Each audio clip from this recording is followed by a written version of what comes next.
Qué gusto reencontrarnos en este su programa El Sabor del Saber. Y estamos felices, muy honrados de que nos acompañe una distinguida mexicana, que además es la primera en ocupar la presidencia del Colmex, el Colegio de México. Y bueno, pues tuvieron que esperar 75 años para que llegara una mujer a ese espacio tan importante. Me refiero a Silvia Giorguli. Y bueno, pues vamos a su semblanza y regresamos a platicar con ella. Ya verán cuántas cosas tendrá que decirnos. Silvia Giorguli es una destacada profesora e investigadora adscrita al Centro de Estudios Demográficos, Urbanos y Ambientales, del cual fue directora de enero de 2009 a marzo de 2015. Ha sido también presidenta de la Sociedad Mexicana de Demografía 2011-2012 y directora fundadora 2011-2014 de la revista Coyuntura Demográfica. Estudió sociología en la UNAM, la maestría en demografía en el Colegio de México y obtuvo el doctorado en sociología en la Universidad de Brown en Estados Unidos. Su investigación abarca temas de migración internacional de México a Estados Unidos y sus consecuencias para la población mexicana en ambos lados de la frontera en dimensiones como educación y formación familiar. Ha participado en diversas publicaciones, bien sea en un volumen de la serie de los grandes problemas de México, co-coordinado con Alberto Amaut, o en el libro Gobierno, Territorio y Población. Las políticas públicas en la mira, en coordinación con Vicente Ugal, ambos publicados por el Colegio de México en 2010 y 2014. Formó además parte del estudio binacional México-Estados Unidos sobre migración, auspiciado por el Centro de Investigaciones y Estudios Superiores en Antropología Social y la Universidad Georgetown, donde participa en el diálogo sobre migración en Centro y Norteamérica. En la actualidad, participa como co-investigadora en el proyecto de migración mexicana en Princeton, la Universidad de Guadalajara y Brown University. Es miembro del Sistema Nacional de Investigadores Nivel 2, miembro de la Academia Mexicana de la Ciencia y pertenece a diversas asociaciones profesionales como la Asociación Mexicana de Demografía, la Asociación Latinoamericana de Población, Population Association of America e International Union for Scientific Study of Population. Con nosotros, una distinguida mexicana, académica y actualmente presidenta del Colegio de México, una de las instituciones públicas más relevantes del país. Doctora, bienvenida a esta su casa, a este su programa. Mucho gusto, bienvenida. Estamos muy honrados, nos sentimos orgullosos los mexicanos y especialmente estoy cierta que las mexicanas, ¿no? Porque que una mujer con esa trayectoria haya ocupado un lugar tan importante, de veras, da una emoción muy grande. Y bueno, yo en este sentido quería preguntarte, ya que has ocupado la presidencia de diferentes organismos, ¿qué piensas de la mujer?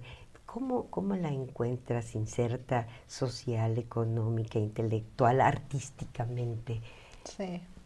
Bueno, pues a lo mejor empezaría diciendo dos cosas. A lo mejor primero pensando en la generación de mujeres de mi familia y los cambios que ha habido, ¿no? De mis abuelas, que las dos fueron de familias grandes, que también se dedicaron y se concentraron básicamente al hogar, ¿no? A mi madre, que es una mujer apasionada de la lectura y que nos introdujo mucho en la lectura y que entró a trabajar, pero muy forzada por la situación económica. A mis padres les tocó crear a sus hijos en los 80s, en medio de la crisis económica. Muy difícil. Entonces sí entró a trabajar, pero bueno, pues con una presión económica muy fuerte, ¿no? Y de repente ver a mi generación, yo soy la mayor de 4 hijos, dos hermanas, tengo 2 hermanas, la mayor de varios de mis primos, ¿no? Y ver que en nuestra generación pues hay un cambio muy importante. Un despegue, ¿verdad? Un despunte. Sí. Tantos años que estuvimos acalladas, ¿no? Y ahora, bueno, pues sí, la verdad es que qué bueno, y lo celebramos por hechos como tan trascendentes como de tu nombramiento. Silvia, y todo cambio pues, trae también nuevos vientos, trae otra mirada, otra visión. Máxime que se trata de una mujer joven y talentosa como tú. ¿Qué propósitos, qué anhelos, qué propuesta traes de entrada para el Colmex? Bueno, me toca empezar la presidencia del Colegio de México en un momento de transiciones, ¿no? De transiciones fuera del Colegio de México y dentro del Colegio de México. Claro. Fuera del Colegio de México una transición porque, así como hablábamos de los cambios en el rol de la mujer en la sociedad actual, también hay cambios en la actividad y en el trabajo que nosotros hacemos en el colegio, que es trabajo de investigación, trabajo de formación, de nuevos profesionistas, de nuevos académicos, de nuevos investigadores, y también cambios en la forma en la que se difunde el conocimiento. Entonces, hay toda una serie de nuevas dinámicas que yo veo como oportunidades para acercar mucho más el trabajo que nosotros hacemos a otras áreas, comunicar más lo que estamos haciendo en nuestros espacios. ¿no? Sí, porque yo luego pienso que falta mucho la comunicación, ¿no? Que a veces se hacen muchas cosas y qué bueno que estás pensando en eso, ¿no? En comunicarlo. Pues sí. Yo creo que es esta idea que hay de centros de educación y de investigación de excelencia cuando uno habla, por ejemplo, de Harvard o de MIT, de Princeton, del Colegio de México, y que tiende uno a verlos como espacios que están aislados de lo que está pasando. Pero en realidad, en nuestro caso, que son humanidades y ciencias sociales, pues lo que hacemos está vinculado con lo cotidiano, y lo que hacemos está vinculado con lo que se enseña en las escuelas, por ejemplo, en términos de toda la tradición de estudios de historia, de toda la tradición de estudios sobre la lengua española que hay en el Colegio de México. Y yo creo que ahora tenemos muchos más mecanismos para acercarnos y tener esa interlocución con diferentes espacios, ¿no? Decían, con la escuela, con la educación media superior, con otras instituciones académicas de México y del mundo. Aprovechar al máximo esa sabiduría, esa inteligencia, ese conocimiento sobre la realidad mexicana en términos también de mejorar nuestras instituciones, de incidir favorablemente en la democracia, en el desarrollo económico, social y político del país. Y yo veo ahí como el Colegio de México es una institución pequeña, ¿no? Por ejemplo, estamos llegando a los 500 estudiantes y es así como un nivel histórico, porque tenemos pocos programas, básicamente programas de posgrado, ¿no? Sí. Entonces, ¿cómo nos veo ahí? Bueno, no tenemos el rol que tienen otras instituciones como la UNAM, la UAM, el POLI, ¿no? Que tienen un gran alcance, pero yo sí veo que lo que nosotros hacemos tiene otros espacios muy concentrados, por ejemplo, en la parte de investigación, en formación de recursos humanos especializados en las áreas que trabajamos, y que ahora a través de la tecnología pues podemos acercarnos mucho más. Yo creo que eso es una revolución, ¿verdad? Y bueno, también sé que ustedes tienen grandes tesoros ahí, biblioteca, una de las más grandes, o la más grande, ¿no? Pues de las bibliotecas más completas en ciencias sociales y humanidades de América Latina. Yo creo que ahí, no solo de México, sino de América Latina. Y es como dirían algunos otros profesores, la biblioteca es como el corazón del colegio, ¿no? Sí. Está en el centro, inclusive en el edificio, el centro es la biblioteca y la actividad que hacemos cotidianamente está alrededor de la biblioteca. Y todo es perfectible, claro, pero queda claro que los aportes, todo lo que ha dado Colmex a México es verdaderamente invaluable. De veras. Eso sí. Bueno, lo que puedo decir es que pues para mí eso implica pues una gran responsabilidad y un gran compromiso. Yo misma soy formada, hice la maestría en demografía en el colegio, ¿no? Entonces es la responsabilidad de estar al frente de una institución que tiene una tradición, una solidez, que tiene mucho que ofrecer y de poder aprovechar el espacio también para proyectarla hacia las nuevas formas de transmisión del conocimiento. Y todos tus antecesores, pues sí. Verdaderas grandes intelectuales, grandes pensadores, visionarios en sus áreas. Sí, desde ¿no? su fundación misma. Y de veras que conmueve que una mujer joven y valiente, porque pues es entrarle ahí a decir yo puedo, ¿no? Porque fuiste la única, digamos, candidata, ¿verdad? De los que 6 se formularon en un principio para llegar. Éramos 6 candidatos, yo era la única mujer, aunque en procesos anteriores ha habido mujeres, también. O sea, no soy la primera candidata, ¿no? Sí. Pero sí la primera que llega. Ahora, lo que yo sí quiero decir es que cuando uno ve la estructura del colegio, pues hay grandes mujeres que también han sido referentes en los temas que hacen, ¿no? Josefina Vázquez en los temas de historia, Soledad Loaesa en el análisis político, en temas de género, gente como grandes mujeres, Oliveira, Brígida García. Entonces yo creo que de alguna manera soy la primera mujer, pero yo creo que la participación de la mujer, de las académicas en el Colegio de México y su consolidación, pues es un proceso que ahí está, ¿no? Y lo más importante, no por mujer, sino por tus capacidades, tus méritos y tu trayectoria. Así y creo que ahora sí vamos a una pausa. Una pausa. Ok.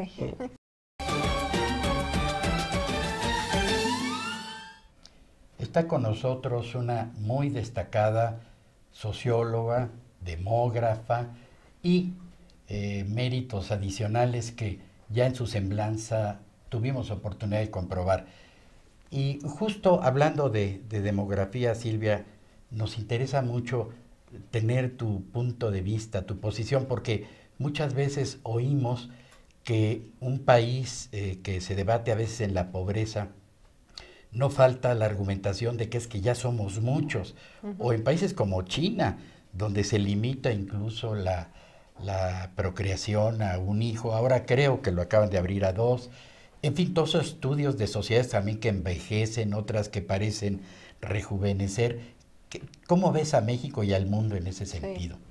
Bueno, y en todo el debate sobre el desarrollo y sobre cómo se superan los problemas de pobreza. Trabajo, empleo, seguridad social, salud, bueno, todo lo que trae, familia. Y es a veces se nos olvida que en todas esas discusiones, pues la población es la que está en el centro, ¿no? Cuando estamos hablando de los problemas de pobreza, o de los problemas de violencia, o de los problemas, la familia está en el centro. La población está en el centro. Y además, yo digo que una de las cosas en las que tenemos más certeza es qué va a pasar en lo demográfico. Así como en la economía no sabemos, hay los diagnósticos, los pronósticos, ¿no? Y como en procesos sociales hay mucha incertidumbre, en lo demográfico sí sabemos. Y lo que ha pasado en México es que hemos tenido un proceso de cambio muy importante que empezó en los 70s, que básicamente se refiere a 2 cosas, que es cómo disminuyó el tamaño de las familias, y eso ya lo vemos, todo el mundo lo ve en las generaciones actuales, y cómo aumentó la esperanza de vida, ¿no? Que aumentó de estar alrededor de los 60, un poco más de los 60 años en 1970, ahora estar en 75 años, ¿no? Y bueno, yo en ese sentido también quisiera que nos comentaras esta situación que vemos con tanto, pues hasta angustia, ¿no? La migración de México con Estados Unidos. Yo anoche veía que había aumentado de manera desproporcionada los niños que cruzaron sin padres. Y te aterra, de veras, dices tú, qué tristeza. Y ahí están y se abren albergues. Pero ¿cuál es el futuro de esto? Pues digo, no, por algo se denomina lo que está pasando ahora en la migración como una crisis humanitaria, ¿no? Así es. Sobre todo cuando se refiere a los menores de edad que viajan solos. Pero a lo mejor lo que yo quisiera decir ahí es que la migración per se tiene un valor, no tiene un impacto negativo o positivo. El impacto que tenga se lo da el entorno, ¿no? O sea, en México la tradición de emigrar hacia Estados Unidos es muy vieja, tiene más de 100 años, ¿no? Y están desde los trabajadores que se fueron al norte a trabajar en la industria del ferrocarril, ¿no? Los jornaleros agrícolas que iban y venían entre México y Estados Unidos. ¿Te acuerdas de la época de Ruiz Cortines igual, ¿no? Que incluso llegaron a suscribir convenios. Sí, bueno, y están los acuerdos de los braceros, ¿no? Exacto. ¿Y qué es lo que hace que la migración tenga un efecto negativo? Pues es mucho del entorno en el que se da. ¿Qué es lo que hace cuando hablamos de, por ejemplo, de migración centroamericana, de jóvenes y de menores de edad que cruzan México y que llegan a Estados Unidos y que es una travesía llena de peligros? Y uno dice, bueno, ¿qué situación es la que los llevó a dejar sus hogares, sus lugares de origen y a emprender una travesía tan peligrosa, ¿no? Es que uno nomás ve a los peligros que se a los que están expuestos y dicen, no, qué barbaridad, qué valientes, Pues sí. ¿no? Y hay también una serie de trabajos en común, por ejemplo, con instituciones igualmente prestigiadas como el Colegio de la Frontera Norte para Así estos es. efectos, ¿no? Donde seguramente hay pues todo un acervo de conocimientos y ojalá los gobernantes se basen más en esos estudios, en ese trabajo que ustedes generan tan importante para la toma de decisiones en los grandes problemas del país. Sí, yo creo que ahí es eso, tenemos muchos diagnósticos y tenemos diagnósticos muy bien hechos, ¿no? En el tema de migración, efectivamente el Colegio de la Frontera Norte es pionero, el Colegio de México también tiene una amplia tradición en migración internacional. Así es. Entonces están los diagnósticos y además diagnósticos que se van actualizando porque otra vez el migrante bracero es diferente al migrante de hoy, ¿no? El migrante centroamericano que se incorpora, pues son situaciones nuevas.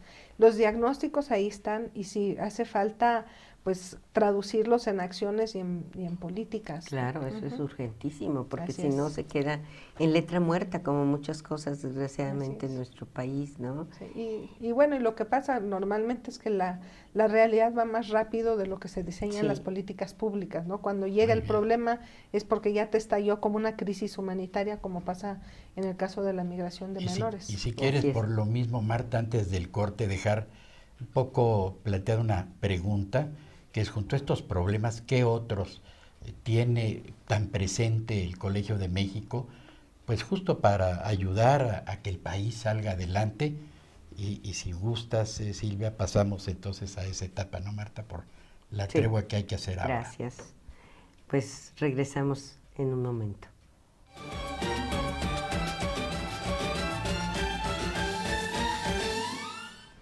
Pues aquí estamos muy contentos y muy interesados en las propuestas que nos ha hecho la doctora Giorguli.